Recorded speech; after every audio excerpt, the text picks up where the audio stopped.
इसमें 96 और 404 का एचसीएफ निकालना है। तो अपन 96 के गुणनखंड करेंगे, तो इसमें 2 का भाग जा रहा है तो 48 आएंगे, और 2 का भाग 48 में देंगे तो 24 आएंगे, और 2 का भाग 24 में देंगे तो 12 आएंगे, और 2 का भाग 12 में तो 6 आएंगे, या 2 का भाग देंगे तो 3 आएंगे।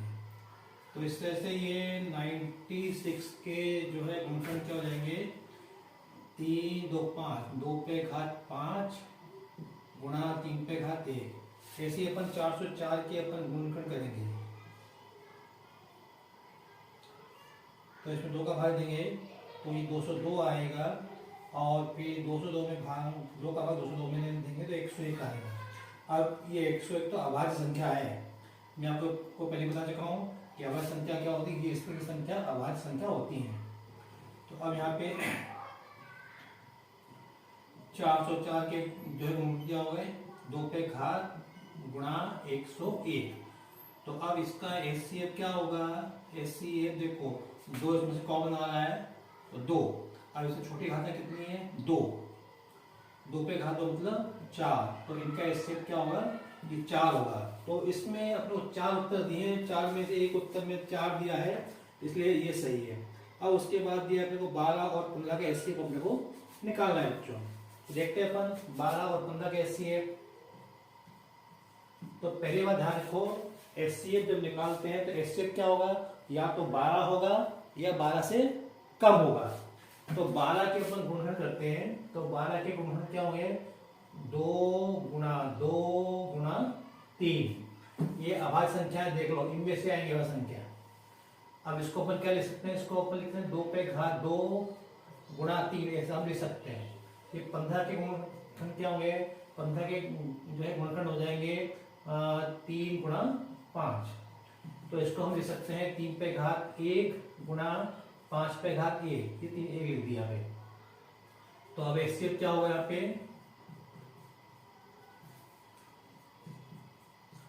ये ऐसे हो जाएगा यहाँ पे, ये इसमें क्या आ रहा है कॉमन, 3 आ रहा है कॉमन, ठीक है। तो घातांक कितनी, 1, तो ये आएगा। यहाँ पे तो सब घातांक बराबर है, तो ये एचसीएफ आ जाएगा आपका। तो इसलिए इसका जो इसमें 4 उत्तर दिए, 4 में से उत्तर 3 दिया है, तो ये सही है। अब उसके बाद 4 और 7 का एचसीएफ। तो 4 और 7 का एचसीएफ या तो 4 होगा या 4 से कम होगा। देखो 4 और 7 में किसी का भाग नहीं जा रहा है, तो अगर 4 और 7 का एचसीएफ लेंगे तो कितना आएगा, 1 आएगा। तो इसलिए क्योंकि ये क्या है, सह अभाज्य संख्या है, जिनके अंदर गुणनखंड केवल 1 कॉमन आता है, या इसके और इसमें कोई भी गुणनखंड कॉमन नहीं होता। तो 1 तो होता है कॉमन, तो इसलिए इसका जो है गुणनखंड क्या आएगा, ये सॉरी मैथ का होता है 1 आएगा। मैं आपको बता दूंगा इसके। तो 4 को लिखेंगे तो ये जाएगा 2 पे घात 2 गुणा 1, और 7 को लिखेंगे तो ये हो जाएगा 7 पे घात 1 गुणा 1। अब आप कहोगे सर अभाज्य संख्या ये 1 तो अभाज्य संख्या नहीं है, ठीक है, मान लिया नहीं है, तो मैं इसको हटा देता हूँ, थोड़ी देर में इसको हटाता हूँ, ठीक है। तो हम एचसीएफ निकालने आ रहे हैं, तो एचसीएफ इसमें क्या आ रहा है, इसमें एचसीएफ कुछ भी कॉमन नहीं आ रहा, मतलब कोई भी संख्या कॉमन नहीं आ रही। तो इसलिए इस बात को समझने के लिए हम यहाँ पे 1 लिख देते हैं,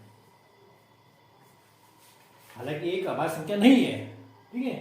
तो अब इसमें क्या एचसीएफ क्या आएगा, एचसीएफ 1 आएगा। अब मैं आपको एक बताऊं, जिन संख्याओं का हालांकि देखो 7 अभाज्य है, 4 अभाज्य नहीं है, लेकिन इनका एचसीएफ 1 आ रहा है, तो ऐसी संख्याएं जिनका एचसीएफ 1 आता है उनको अपन क्या कहते हैं, सह अभाज्य। तो 4 और 7 क्या है, सह अभाज्य संख्या है। अगला हम देखते हैं इसके अंदर,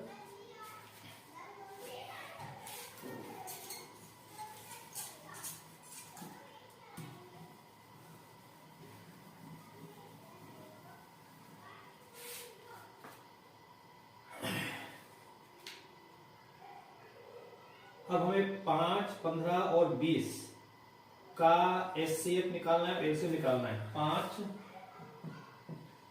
15, 20 का HCF भी निकालना है, HCF भी निकालना है और LCM भी निकालना है।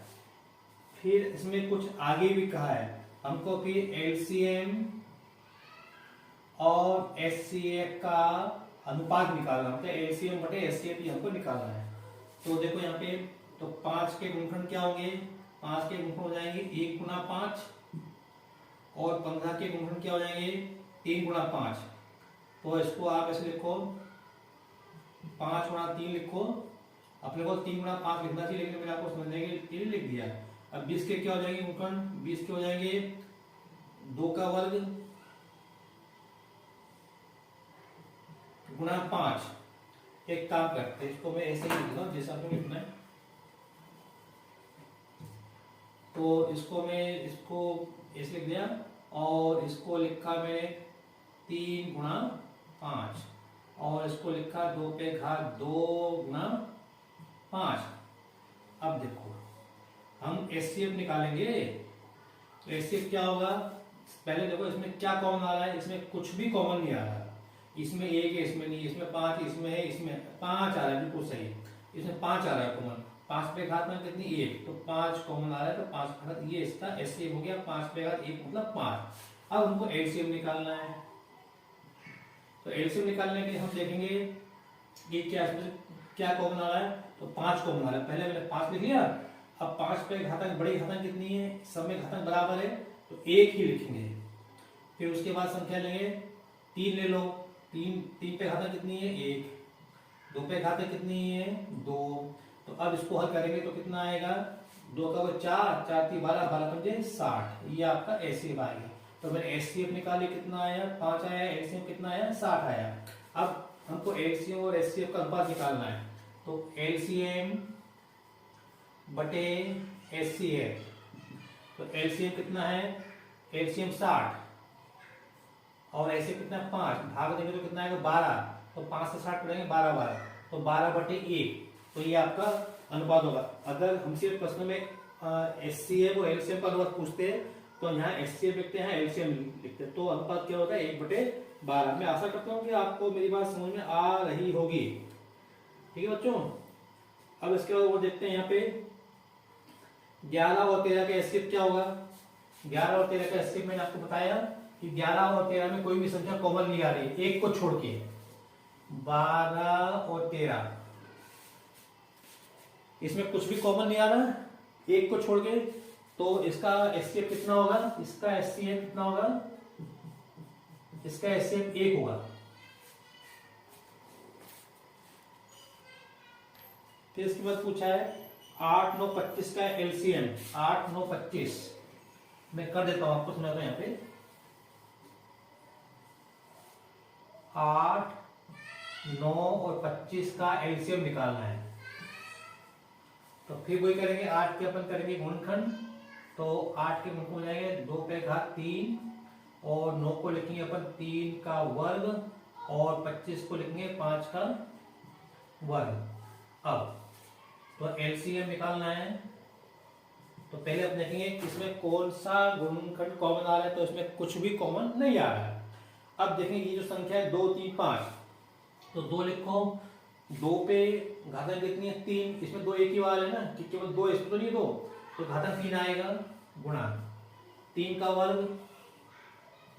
पर ध्यान ये रखना है कि जो भी संख्या, जो भी गुणनखंड हम लिख रहे हैं उसकी बड़ी घातांक उच्चतम घात हमको लिखना है। तो क्या हो जाएगा यहाँ पे 2 पे घात 3 8 हो गया, 3 पे घात में 9 हो गया, 5 के घात में 25 हो गया। तो अब 8 में 72, 72 गुना 25, तो इसका हम गुणा कर देंगे, 25 में 50 की जीरो में 5, 25 सत्ते 175, 5 180, तो ये हो गया आपका HCF हो गया, किसका, सॉरी LCM हो गया, किसका 8 9 25 का LCM क्या हो गया 1800। मैं आपको यहाँ पे इसका मतलब ये है कि ये 1800 ऐसी संख्या है जिसमें इन तीनों का भाग जाएगा।